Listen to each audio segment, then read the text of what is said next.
How to fix your computer or laptop screen is frozen in Windows 10 or Windows 11. So if you basically can't move your mouse, can open folders and pretty much can't do anything.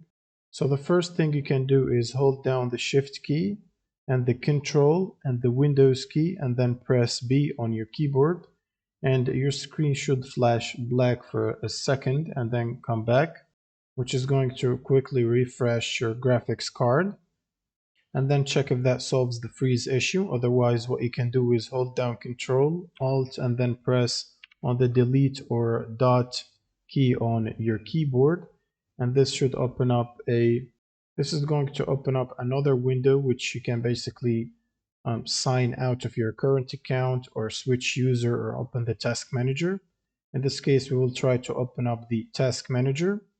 And if it opens up the task manager on your computer, you can basically see and check which apps are on the top here and which ones are consuming the most resources. It should be highlighted in orange to red color, which means they're consuming a lot of resources on your computer.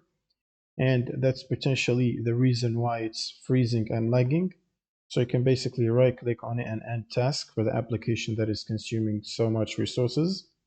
And if for some reason you can't open the task manager and it's still frozen, you want to hold down Control and Alt again and then press the dot button. And this time instead you want to basically choose sign out or switch user. Or you can simply press the power button at the bottom and then just hit restart to restart your computer completely. And that should solve the issue. Thanks for watching and subscribe.